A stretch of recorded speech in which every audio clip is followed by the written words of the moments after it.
Spoštovane in spoštovani, lepo pozdravljeni na današnji konferenci z naslovom Ženske in moški v medijih.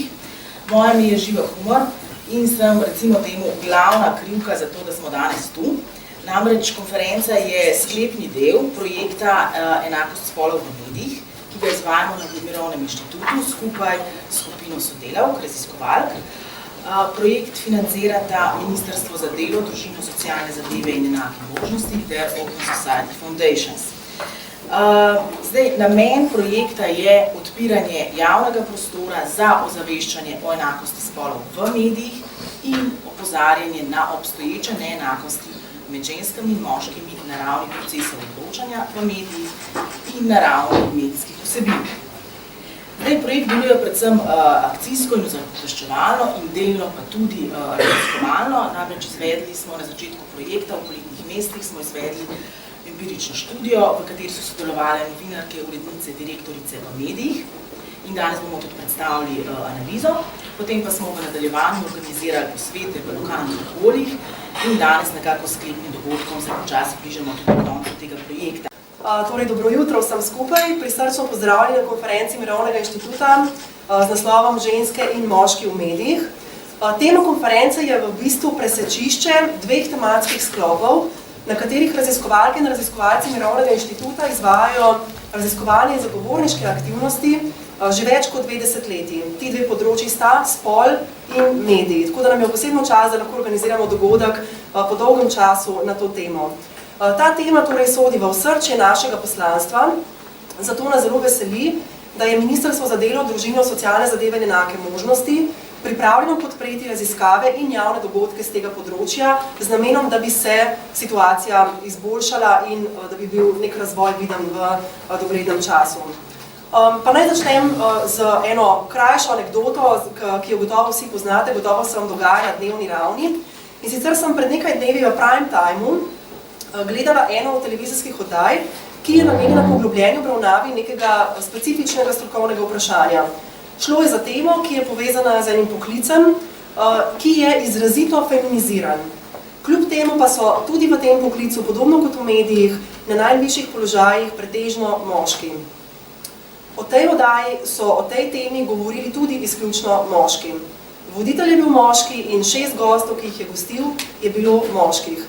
Seveda se ni mi znano, ali se je zavedal tega problema, ali je mogoče poskušal pridobiti kakšno žensko sogovornico, verjamem, da ja, vem pa seveda ne in ne bi me presenetilo, če je ne bi.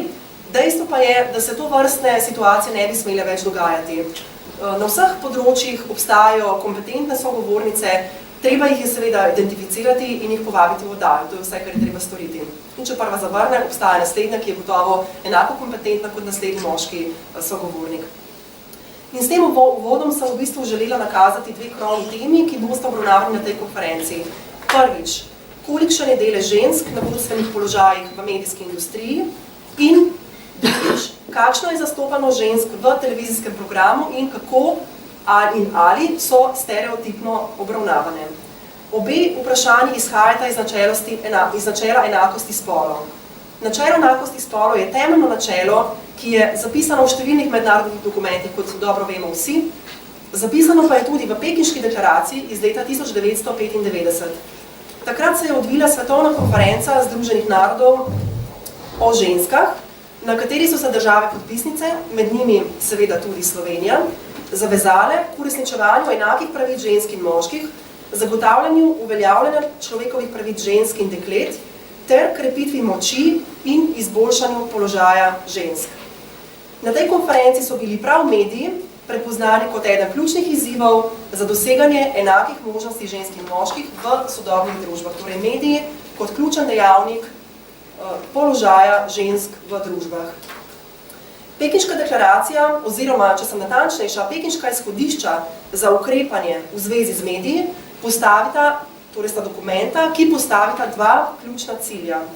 Prvi je povečanje deleža žensk v procesih odločanja v medijih in novih komunikacijskih tehnologijah, ki jih prav tako ne smemo pozabiti, dobivajo podobno funkcijo, kot jo imajo mediji, in krepitev njihove možnosti izražanja. In drugi cilj, spodbujanje uravnoteženega zastopanja ter nestereotipnega upodabljanja žensk v medijih. In prav to sta temi, ki bosta naslovljeni tukaj danes na tej konferenci. Sledijo zanimive govornice in govorniki, ki nam bodo predstavili in pojasnili stanje danes v Sloveniji in širše v evropskem prostoru, torej kar se tiče specifično položaja žensk v medijih. Zato bi vam želela zaželeti na vse prijeten dan in seveda zelo uspešno delo. Hkrati bi pa še poudarila, da po tej konferenci se boste razkropili vsak na svoje delovno mesto, vsak v svoje delovno okolje, kjer lahko seveda vsak posameznik po svojih močeh in pooblastilih, to je še posebej pomembno za ljudi na vodstvenih položajih, prispevamo k boljšemu uveljavljanju načela enakosti žensk v medijih. Če smo vas to konferenco k temu vsaj malo spodbudili, smo s tem dosegli enega od svojih ciljev. Najlepša hvala.